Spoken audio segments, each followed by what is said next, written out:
We are every week. It is Monday, and we've got a lot to unpack from the weekend action. And we're going to start with the last game that we saw last night: Justin Herbert versus Tua Tagovailoa, the Chargers and the Dolphins. The impact of that game, because we saw a lot. Starting on the side of the Chargers, Mike, do you think after this game does this change your perception? I don't know what you thought about them beforehand, but afterwards, are they a playoff team? We know they've got the 7th seed right now. Do you think that they're good enough to be a playoff team? They deserve to be there and that they can have success if they make it. They've got the 7th seed right now entering Monday Night Football. Mm-hmm. 46.6% chance to make the playoffs according to our updated Football Outsiders odds. More importantly, they have Mike Williams back and they had Corey Lindsey back, the center. Mm-hmm. So that's two pieces. I think everyone noticed Mike Williams because he's climbing over people's backs to catch, passes and catching bombs. And of course, that's a critical element that they've lacked for weeks. Justin Herbert's lacked for weeks. They have Corey Lindsey back in the middle. The offensive line was not great by any means, but it has gone from sort of catastrophic to, bad. And there's a big difference between catastrophic and bad. When you put those two things together and you go with a fairly manageable schedule moving forward, I think they can do it. Remember, it's kind of a three-team race between for two spots. Patriots, Jets, Chargers. It's kind of a choose-your-fighter situation. Yep. I like the Chargers right now the way they're playing. What about you? I agree with you. We've said they're the 7th seed now. They're now minus 200 to make the playoffs on DraftKings, or as of this morning, just a couple hours ago. So they are favored there to make the playoffs. They really like them. You mentioned they've been banged up all year. We've seen what they can do when healthy, though, last year when they had both Keenan Allen and Mike Williams when they were both out there. Yep. And they can put up some points. So Justin Herbert can be very good. Now they have Keenan Allen, Mike Williams, and you mentioned Corey Lindsey back. They were playing with 2 backup offensive tackles last night, which wasn't ideal. Rashawn Slater's still out for the year. And then Pipkins, I believe he was I saw he was doubtful to play. I didn't see much of the game last night. I don't believe he played. So they don't have there's no answer at right tackle on the roster and never was. That was never going to be the strong point. But when they're down to the backup, I don't know who the guy was. That was pretty intense. They still found a way to win. You mentioned a doable schedule. I think it's an easy schedule, and I got it before we updated everything this morning, but it was like the 27th easiest schedule, remaining 25th. They've got Tennessee at home next week, the Colts on the road, the Rams at home, and then at Denver. That one at Denver could be a little difficult. The offense showed a little bit of signs of life yesterday, but haven't been good, and they're on the road playing what's a tough defense, although they've struggled a little bit lately. So it can definitely be done. Yeah, and I've been chit-chatting and arguing a little bit with like the Herbert hive, the people who, I think go beyond the wow, he's a really good quarterback and showing a lot of promise all the way up into this Hall of Fame Patrick Mahomes territory, which I don't get. And I said, I set goals for Herbert for the rest of this year to demonstrate that he really is this quarterback. Everyone says he's this quarterback. DVOA has not said he's that guy. You look at that schedule going down the road, you got the Titans again, the Colts, the Rams, and the Broncos. The Broncos have a tough defense. Yep. You should be able to get 3 wins out of that somewhere along the way. You should have some very strong performances. And those are the goals, except for Herbert. Demonstrate you can get to 10 wins, make the playoffs, make the stats look a little stronger. Certainly they look a lot stronger, and the performance looked stronger last night. Keep doing that, and then you do the things we expect of that franchise quarterback. You make the playoffs despite some adversity, and you demonstrate that the franchise is moving forward. Yeah, some of the names he's up there with that he's broken records of in his first, was it 3 seasons now? 3 seasons. Passing Andrew Luck for most passing yards, and then up there with Dan Marino, broken some of his records there. But the team doesn't have the success so far. And you mentioned that Titans game coming up, much better against the run than the pass, so a really good opportunity for him to prove it next week. They just gave up 368 yards and 3 touchdowns to Trevor Lawrence. Now, not saying that like Trevor Lawrence is not a good quarterback. We know you had him, I think, as your winner of the week last week. He's definitely taken some steps forward this year. So a very big game for Justin Herbert to have a huge game potentially there. And then the rest of that schedule not so bad. But the defense, too, is going to have to be good for them. Talking about them as a playoff team as a whole, it's not just going to come down to Justin Herbert. He can put up 40 points, but if the defense isn't good, if they give up 41 every game, that's not going to be good. They're 24th since the Week 8 bye, but they are without several starters. Joey Bosa and several of their D linemen are on IR. Could be getting some of those guys back.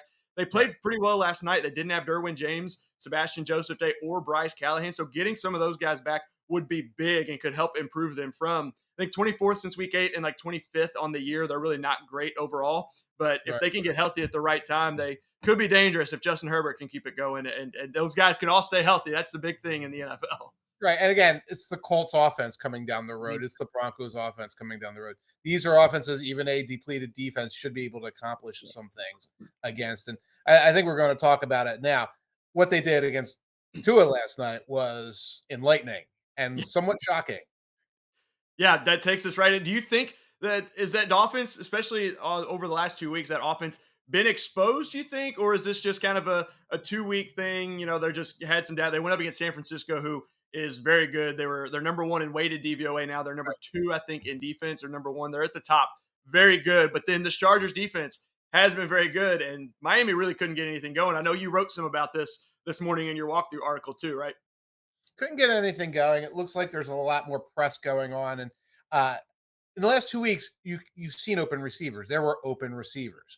And we've seen Tua look like he's out of rhythm, like he's forcing the ball, like mechanically he's fluttering balls again, kind of like he did 2 years ago, part of times last year. And so I think when he gets out of rhythm, he has to demonstrate that he can find his way back into rhythm. Mike McDaniel has to also demonstrate he can find Tua's way back into rhythm because this is, I mean, it is the NFL. Obviously, you create something that for 7, 8, 9 weeks, no one can stop. And then, D'Amico Ryans comes up with a thing. It's like, well, let's press and let's get pressure and let's stop the run and let's force them to execute in a different way.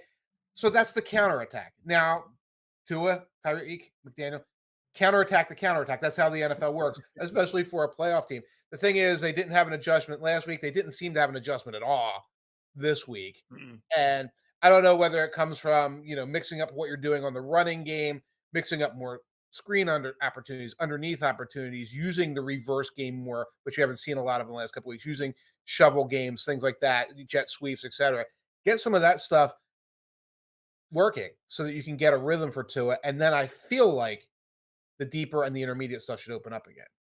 Yeah, in the last couple of weeks, we know, as you said, they've struggled. They've scored only 34 points in the last 10 quarters, going back to the second half of that Texans game. They got a big lead, so they didn't really need to score a ton. Right. I know the Texans had a chance to get within one score, but I mean, they were still down 30-15. So not huge, but still, that's only 13.6 points per game over 4 quarters, or averaging that over 4 quarters. They've scored exactly 17 the last 2 weeks after we saw them put up a lot of points throughout the year.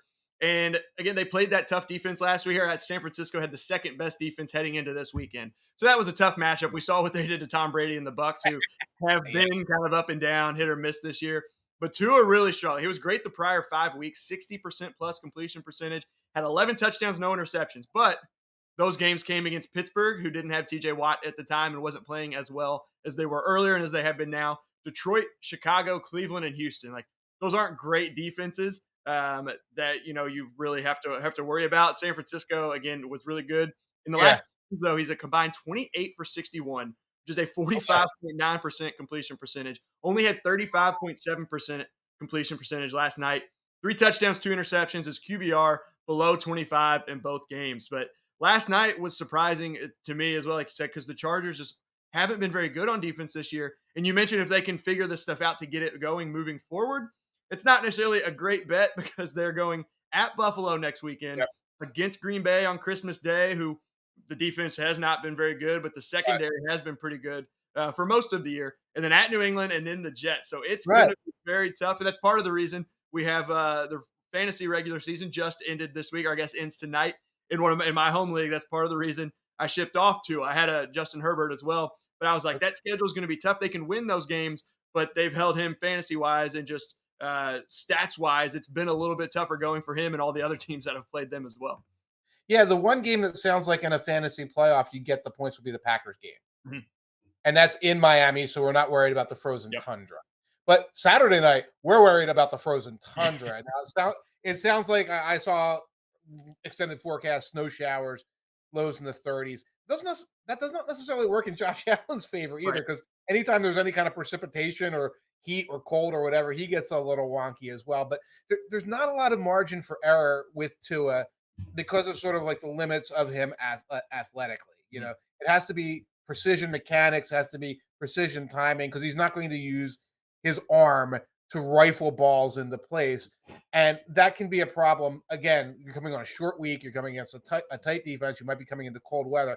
I don't want the quarterback with the not so awesome arm who looks like he's mechanically unsound out there, precipitation and bad weather. Yeah, and it's going to be a tough go the rest of the year for what looked like a really special Yeah. season was going really well. Not that it's been derailed necessarily. They're still sitting 8-5. They're at the 6th seed, but Chargers just a game behind them. The Jets just a game behind them. The Right. Patriots at 6-6 could jump up tonight. Even the Jaguars 5-8 don't think they've really got a good shot to make it. I don't know if you still have the playoff odds up. I don't think I have them up yet, but a few games out with a few to go. Realistically, the Dolphins could drop. I'm not saying they're going to, but they could realistically lose the last 4, even 3 of those 4. Like you said, like it's going to be tough. Don't expect them to, but there is a way that they still can make the playoffs. They're no lock for the playoffs right now, so they're going to have to get things going. Right. 13.4% for the Jacksonville Jaguars. Most of that is coming up and kneecapping the Titans. Yeah, Very slim for them. Yeah, very weird wild card scenarios for the Yeah. Jaguars, but just winning out and the Titans going whoop, plop. That's a thing. So I think the Dolphins are going to squeak their way into the postseason. I do too. Like, I'm looking for the team that I think is going to fall off. It will be the Patriots or the Jets at this point. Yep. But again, I feel like when you went out there and you're making trades at the draft deadline and you're making additions and Bradley Chubb like that, this was an in it to win it. This isn't a one and done type of team. So you don't want to be, hey, we're the Dolphins, we squeaked in. Hey, we're going to Cincinnati in the first round, and we're going to try and do a shootout against Joe Burrow when he's been playing lights out. That's not the scenario. Yeah, and they did play once earlier this year. That's when Tua, of course, got the second concussion. Well, I guess first concussion that they call, or the second concussion they call the first concussion. But so not a true barometer, and the Bengals were playing a little bit better at that time, but would be a great matchup there. It would be very fun to see. Yeah, they got a big one this week at Buffalo. All eyes are going to be on that again Saturday night. Like you said, we got some Saturday NFL action, so that'll be a lot of fun.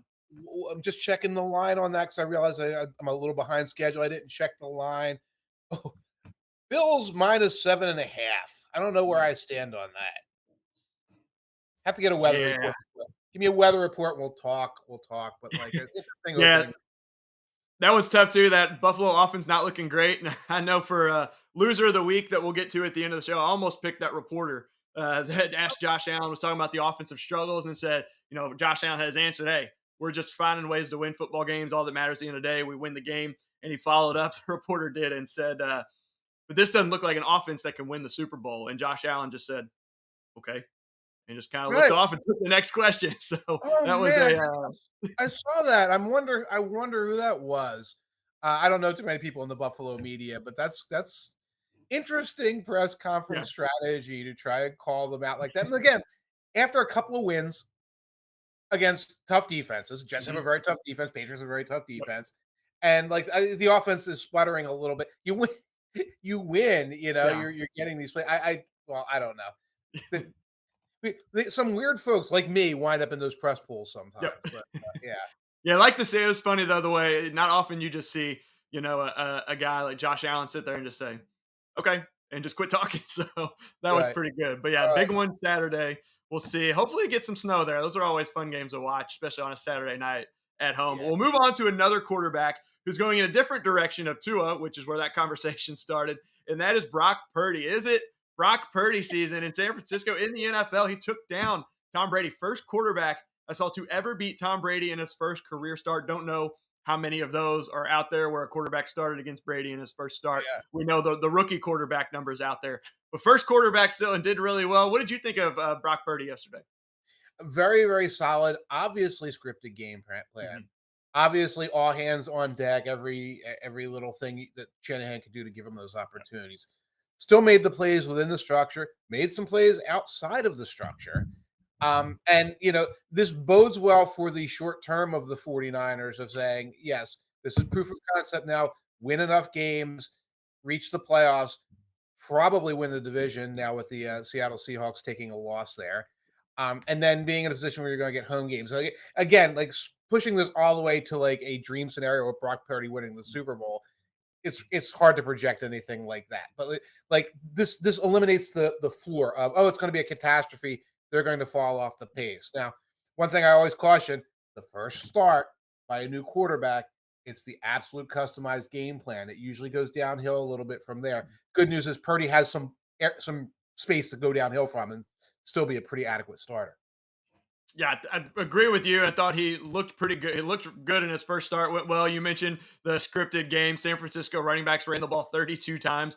Not surprising at all. Purdy only threw it 21 times, but with 16 of 21, 185 yards with his adjusted yards per attempt was 10.7. He added a rushing touchdown. I think, and with that team, they were kind of talking about it all week. Like Purdy doesn't have to come in and do a lot, kind of like Garoppolo. You have a very good defense. Score 10 points, you can win the game. Score 14 points, you can win the game. They did more than that, but if he can just limit his mistakes like he did yesterday, didn't have an interception. Don't believe he fumbled at all or had any turnovers. So just limit the mistakes and let the defense do a lot of the work. But if you can get 35 points out of it, then hey, I don't think too many people are going to be complaining. They can definitely keep them in the Super Bowl chase, which is kind of what we talked about last week. And that Tampa Bay defense, though, really no slouch. They haven't been what they normally have been the last few years, but 8th in DVOA on the season, 11th over the last 4 games coming into yesterday. So it was pretty good. And you mentioned Atlanta, or not Atlanta. You mentioned Carolina, the Seahawks losing to Carolina, the Bucs losing. Now Atlanta, just a game behind Tampa Bay, can win that division by winning out because they have a game against Tampa Bay at the end of the year. So that's an exciting one there as well. Atlanta, and then Carolina has a shot to make or Carolina to win the playoffs. Sorry, not Atlanta. Yeah, okay. Carolina. Yes. Carolina has a shot to win, and I believe they go into first place with a win next week and a loss to the Buccaneers loss. And the Buccaneers are playing the Bengals next week, so that's very possible. And I would love it. I love that kind of chaos, especially because the Panthers, obviously, they fire their coach.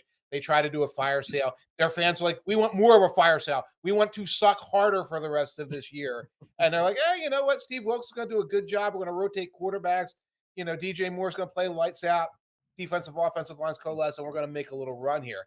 And that's really cool that they're doing it. I was just looking around the market for the 49ers, though, and the house is having none of it. Like, they're not giving you any bargain. Like, they're like, we know this team is going to do the thing. The over-under for 49ers at wins is 11.5, but that's minus 150. Okay. Just 3 more wins. 3 more wins. And they're like, yeah, we're not going to give you a lot of juice on that. Conference winner, they're at plus 350. So and so are the Cowboys. So like, you don't get a bargain for Brock Purdy. It's like 49ers, Cowboys at full strength. That's about even. The Eagles are at the top of that. And I forget, like, division winners like minus 2,000, et cetera. Yeah. So yeah, the house has Purdy mania right now. Yeah. And there's not a lot of bargains to be had. Yeah, Purdy season. He goes to Seattle this Thursday. Quick turnaround, tough environment there. So this will be a big one, I think, too, to see how he responds. I think he'll respond pretty well in that one coming out. But that's going to be a tough one. They could drop there. But then he does get Washington at home on Christmas Eve, at Vegas on New Year's Day, then the Cardinals at home the end of the season. So not an overly difficult stretch, not necessarily a cakewalk, but he, again, just shouldn't have to really do a ton with the defense behind him, but is still going to have to play football and be an NFL level quarterback, obviously. I tell you what, yeah, you're right. It's a manageable schedule to get the wins they need. I'm thinking about that short turnaround with a young quarterback. It's one thing to get him prepared for Sunday. It's another thing to get him prepared for next Thursday. And he suffered a little injury at the end of the game. Just noticing Seattle Seahawks, 3.5-point dogs in that game. I'm feeling it. I'm at home. They could win that game. That could even be like, expect that to be a close game. Could be, with a 3-point game, Seattle cover. I do like that's one we'll look into a little bit more on Thursday. For those of you watching on the fantasy and betting show that Tom Strachan and I do on Thursday, some of those clips will be coming out throughout the weekend as well before those games. So keep an eye out for that. But that's a good one. It should be just a fun game on Thursday night. It's been a while since we had, I guess, last Thursday night, I don't know if you could call the whole game fun, but it ended up being fun. And we'll get to that game a little bit later on. At least I will at some point, and we can discuss. Oh, I was on the Discord until, I guess, 10 minutes before the comeback. Like, I was like, I've seen enough, and I want to get some sleep. And so I wake up the next morning like, what fresh hell is this? We'll talk about that later on. Yeah, I did the same thing. By the way, Chris, on what shows do we do more of the fantasy information? Fantasy is on Thursday with Tom. That comes out. I think the clips of those come out on like Friday and Saturday throughout the week. Your weekend. Right. And also, Chris, you can check out our Discord, Football Stars Discord. There should be a link somewhere on the screen down here. A lot of folks will come in. We'll answer questions. Guys, we'll talk about things. And yeah, for a week 16 flex, like we're 2 weeks down the road. Yeah. I'm still trying to figure out what happened on Sunday. So I'm not quite there. Ian hasn't crunched the numbers yet. Thanks for coming on. Check the Discord and check the Thursday show, right? Yep, Thursday show, and again, our social media for the clips coming out, but it'll also be on. They'll be on YouTube as well on our YouTube channel. So keep an eye out for those. And so that takes us into Monday Night Football. Before we do, we know the regular season is over for fantasy football. If you didn't make the playoffs, or if you did, and you're just looking for some other action, play on Underdog Fantasy with us and double your first deposit up to $100 using promo code OUTSIDERS. Play Underdog's Battle Royale, which is a fast 6-round weekly fantasy football draft. Gives you a little easier chances to win than you get on those traditional daily fantasy sports sites. You can even win 50 grand if you grab first place, which is great for the holidays with that around the corner, or just a great way to start the new year in week 17 if you win that one as well. You can also try their pick'em games, which is what we talk about on this show a lot, where you're easily picking players' chances to go higher or lower than their projected stat line. So you're parlaying prop bets basically. And you can do that even in states where traditional prop betting currently is not available. Underdog is the fastest growing fantasy site around. So join the fun over at underdogfantasy.com or download Underdog in the App Store and use promo code OUTSIDERS now to double your first deposit up to $100. So it takes us into the Monday Night Football action. Mike, go. We hit on both of those bets last week, didn't we?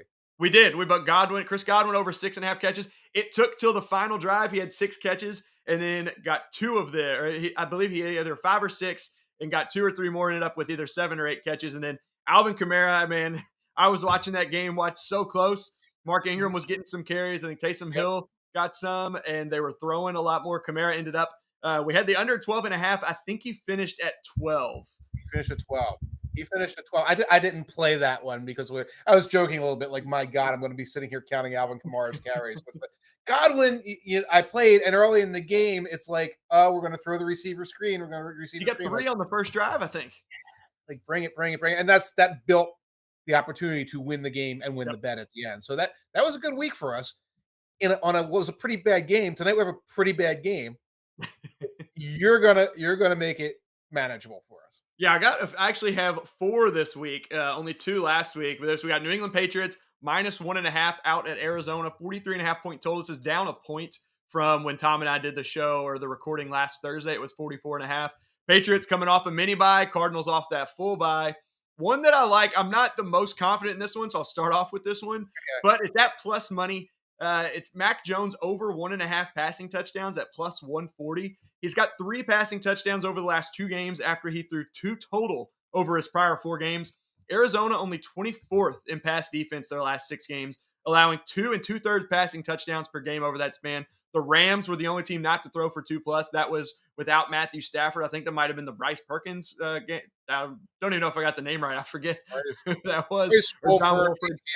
Right. Yeah, giving up 7 touchdowns over the last 2 games against San Francisco and the Chargers, 4-3. So I think that could be a good spot. Mac Jones over 1.5 passing touchdowns. I've been playing a little bit better lately. And then Hunter Henry over 30.5 receiving yards. It's minus 110. Arizona is terrible against tight ends. They're allowing 14.5 fantasy points per game to the position. I think Seattle is second at 13.9, and then the next closest is 12 points per game.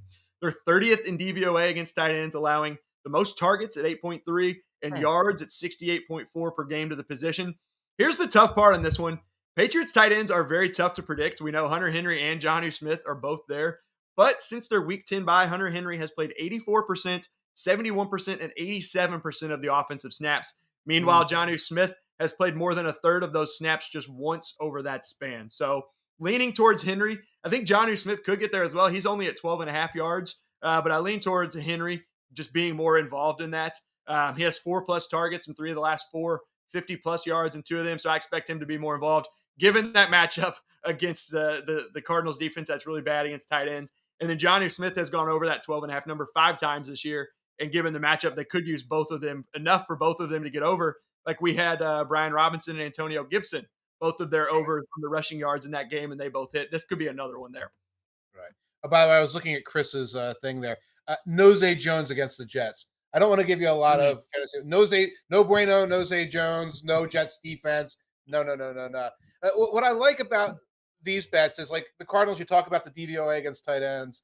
And Mhm. they sort of lead the league in just dumb lapses. Like we're in the top 5 of dumb lapses on defense. And how you're going to get 1.5 touchdowns for Mac Jones is probably dumb lapses. And that's kind of one of the things that the Patriots are good breaking tackles on, passes into the flat, Mhm. over the middle, break a tackle, get yak. They're good at that. They manufacture that well. Ramondre Stevenson does it. Both tight ends do it. So I can see that. That's almost like a parlay.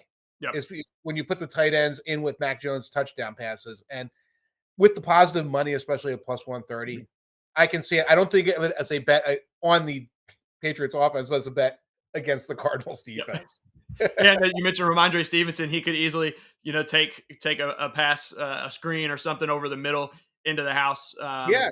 And that was another one I didn't look, or I looked at his, but wanted to. We did Ramondre Stevenson, I think, a couple weeks ago. He's always got the receptions. I always really like. I didn't actually see what his receptions were at this week, but he catches a lot of passes there for them. Damian Harris, I don't think is playing either, so Ramondre is going to get a lot of Mm, work. But fantasy wise, obviously, if you've got him still going, you don't really have any. You're not trying to decide between people. You've already made that choice, which should be a good one.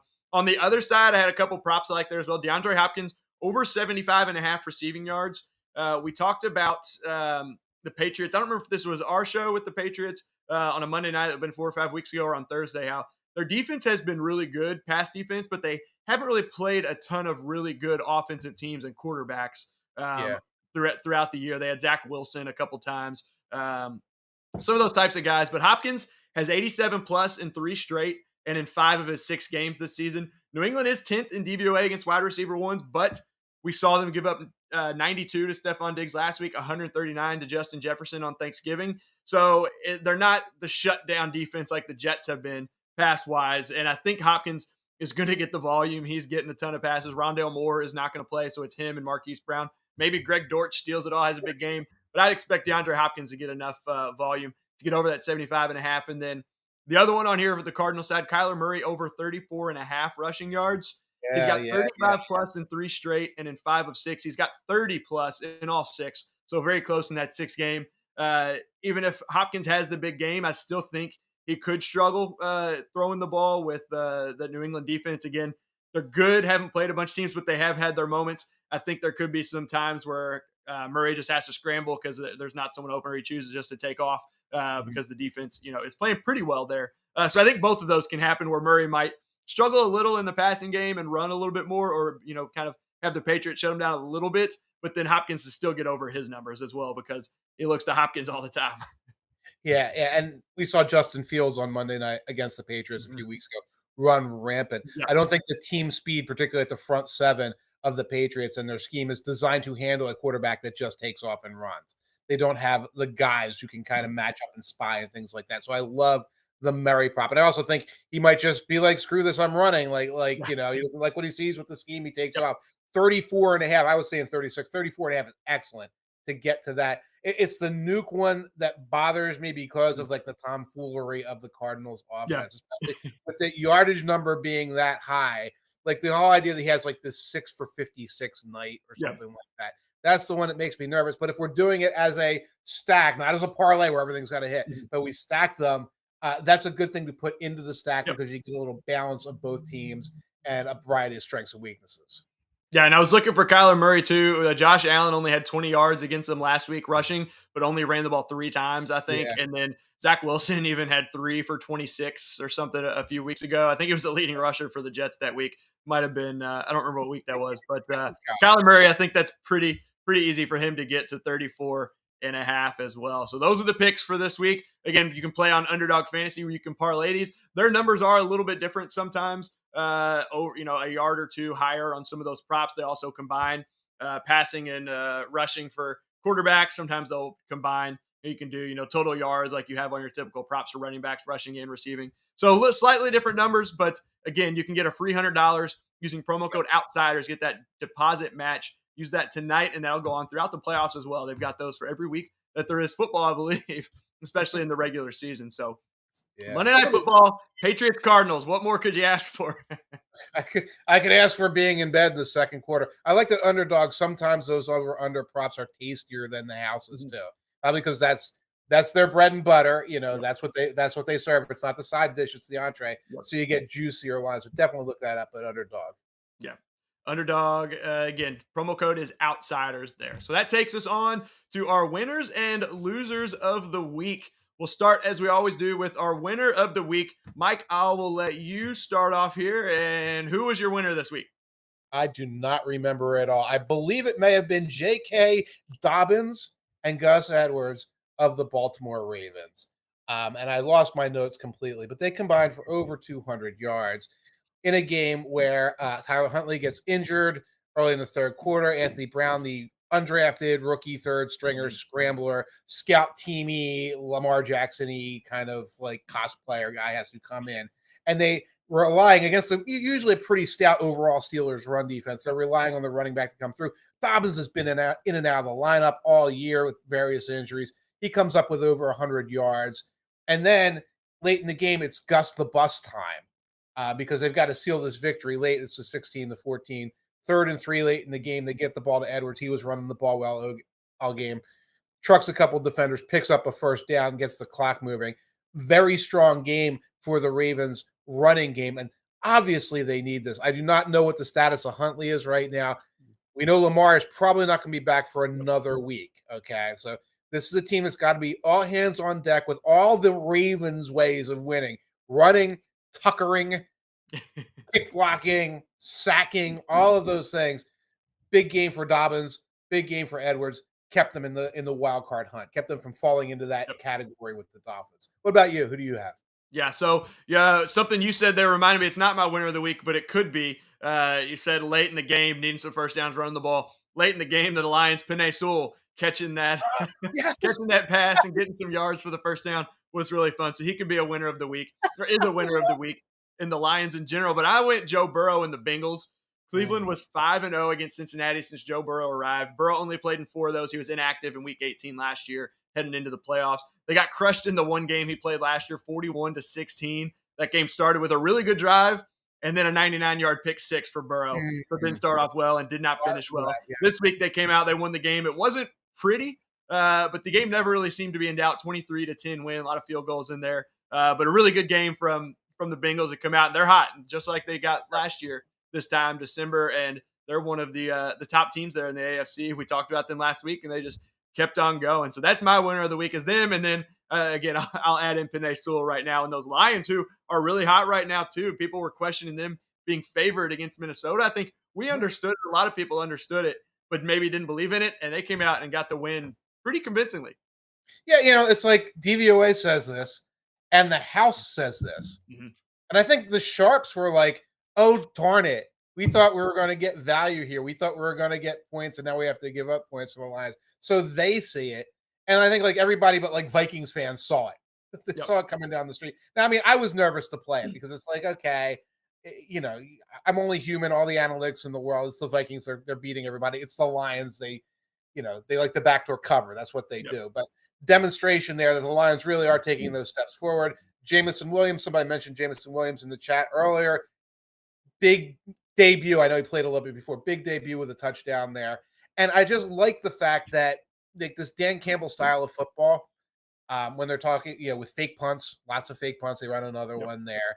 The Sewell play, like we're going to go outside the box. We're going to do like bold things, and we're going to do fun things. Yeah. Like 3rd and 8 motion tight end Penei Sewell. It's almost like it's such a shocking gamble to do it then, not on 1st and 10. Like we're going to show them a weird look or like, at the goal line, just there to run that play, stones of steel, that's what it is. And you have this highlight that we're going to remember for the rest of the season here. And it's just a great opportunity. Like I said in walkthrough, probably too late for the Lions this year. Trending in the right direction officially. There's no question that this team is doing the things it needs to do now to build and go on to 2023 as a successful team. Yeah, that was one of those plays too, where like we have on 4th down sometimes where it works and it's great. If they don't get it, we're like, just run a regular play with your normal, if you're going to do a fake punt and it's horrible, like if you're going to go for it on a fake punt on 4th and 2, put your regular players out there that handle the ball. But this worked out. It was a great play. So good morning football. we're talking how Patrick Peterson even pointed him out when he was coming in motion, Yeah. and someone just didn't go with him, and he got wide open over there. Oh, it would have been burn this play. I always do burn this play. Like, this play is garbage. It would have been burn this play 1,000%. Like, what are you doing? What are you thinking? Hey, Spinal Tap once said it's a fine line between stupid and clever. And that was clever. That was a clever play. Yep. And one thing too, before we move on to the winners of the week or the losers of the week. Sorry, you mentioning spread in Vegas. Having the numbers there. Want to transition. That reminds me of college basketball. The Louisville basketball team. Obviously, I'm a Kentucky fan, so I'm loving this. They're 0-9. Have not covered the spread once, and not only have they not covered, they haven't been within, I think, 7 points of covering.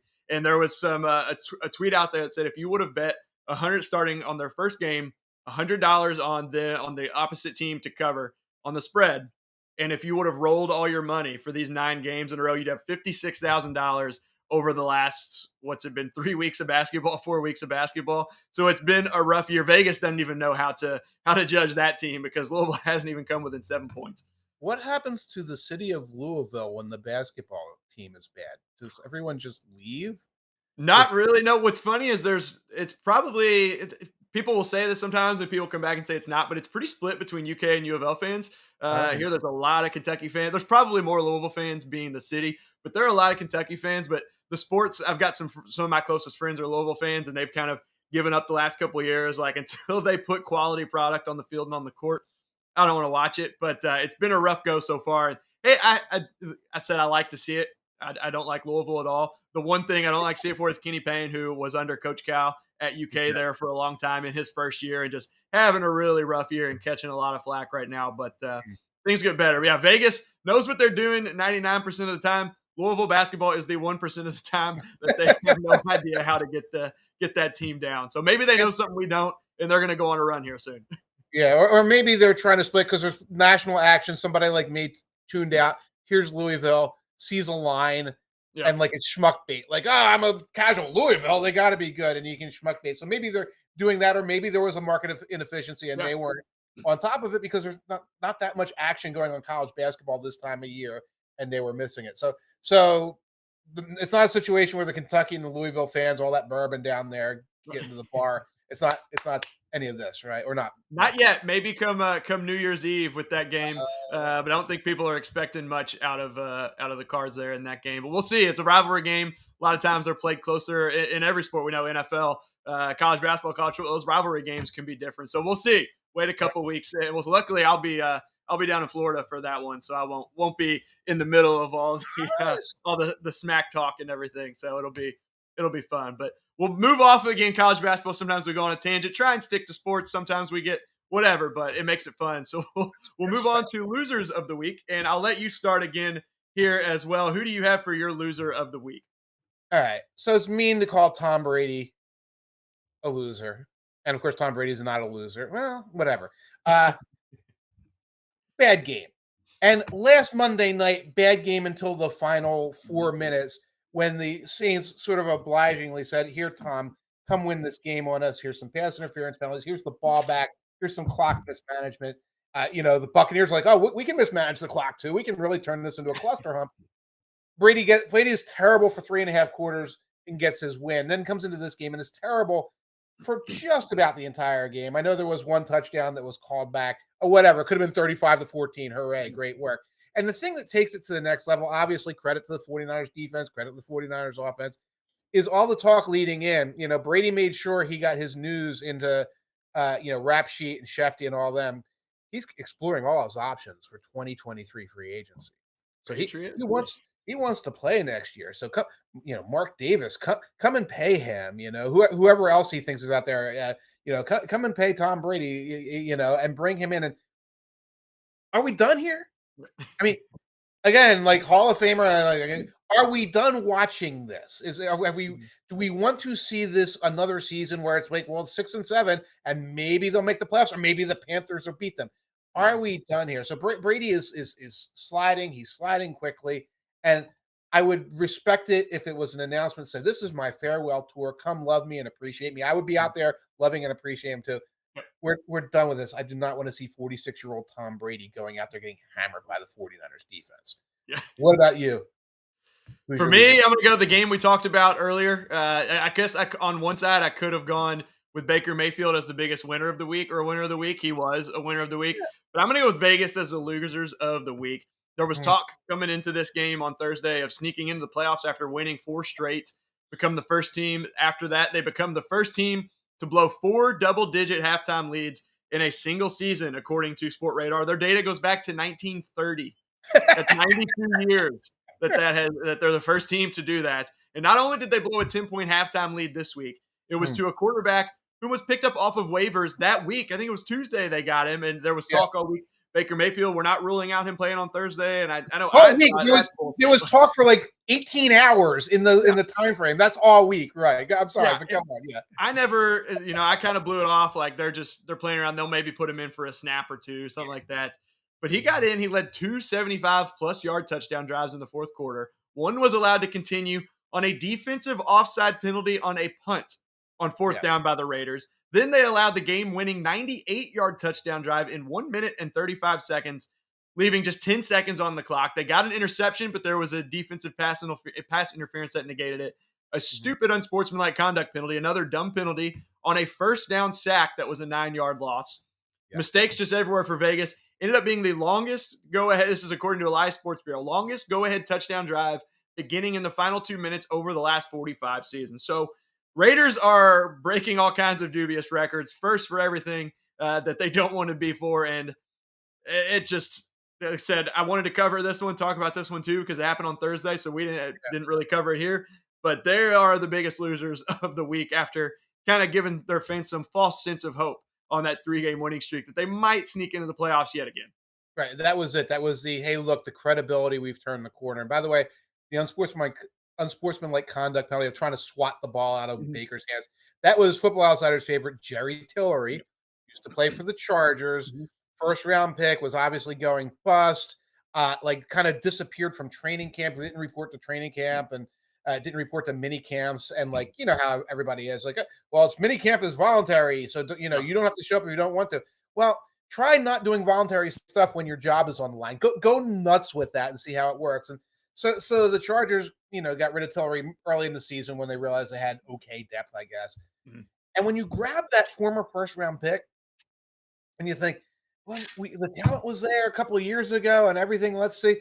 Sometimes it works out. Sometimes it doesn't matter. Sometimes you got a guy who's just not necessarily with the program anymore. And that's what you got with Tillery. So Tillery did that. Oh, and by the way, podcast favorite Jalen Reagor guaranteed a win for the Vikings against the Lions. The punt returner has to be chirping about guaranteeing a victory. Eagles bust of the early decade here, Jalen Reagor. So a little bit of an L there for him as well. And like, just if you're a back of the roster player, do your job and be quiet. And you mentioned Jerry Tillery, and then that the offsides on the punt was Cleveland Farrell, who was a first-round pick as well, 4th pick overall back when they were Oakland, had a big mistake there. I think it was a 4th and 2 or a 4th and 3. So just mistakes, blowing leads, giving up late touchdown drives to a quarterback who's been in town for all of 2 days, a day and a half, whatever it was, 18 hours, you said. Yeah, I swear he knew. Like, I was watching the plays repeat. Like, he's throwing that quick out. That's like he's throwing that little quick out from that variations in that formation like 4 times. That's one of like 6 or 7 passing plays he's comfortable with. And yet it worked. 7 plays like Madden, 1 screen. Yep. And it's enough to get the win. Yeah, big time loss there for the Raiders. Likely out. Don't think they're eliminated officially, but most likely out of the playoffs after a little glimmer of hope for their fans. I don't think we really bought into it at all. Although had a really golden opportunity to win that one on Thursday night against a team with a new quarterback. So that does it for our Week 14 recap. Before we go, don't forget about that free $100 you can get from Underdog Fantasy using promo code OUTSIDERS. That's a deposit match up to $100 with promo code OUTSIDERS. Also, don't forget to sign up for FO Plus at footballoutsiders.com/subscribe. Today is Monday, so you will have access to all of that data today instead of having to wait until tomorrow. Really good advantage for betting. If you're produce your own content, a media professional, anything like that for your articles, really good advantage to have that stuff on Monday instead of having to wait. And then you can also get betting picks, fantasy advice, as we've mentioned, premium stats and articles, and you get an ad-free experience there. So really good package there with the FO Plus subscription. And last but certainly not least, as Mike mentioned earlier, the Discord. Join us on the Football Outsiders Discord for in-game conversation for every game tonight with the last game of Week 14, Patriots-Cardinals, and then we'll be on there Thursday night for Thursday Night Football. I'd imagine some people will be on there on Saturday. This is our first week of Saturday football games, and Sunday and Monday of next week as well. Yeah, I don't know about Saturday for me personally. I might be on the earlier games, but like I'm gonna try to live my life a little bit. Yeah. Thursday night, I do not have a life Thursday night, and I will be there for that game. Last night, we were all getting testy talking about Herbert and Tua and everything. It's a lot of fun, so check it out. Yeah, join us there. Again, every game, and then throughout the week, there's lots of good conversation in there as well. Thanks for joining us this week. We'll be here next week, I believe, next Monday, and then we will be off the week of Christmas, or the day after Christmas is the federal holiday or the recognized holiday for Christmas, since that's on a Sunday. So we will be off. Mike will have his tree up until then. Little Santa Claus there, but we'll be here next week. So join us next week for a Week 15 recap. Thanks for joining in, Mike. It's good to be here with you as always. Same to you, man. Enjoy the rest of your week. Enjoy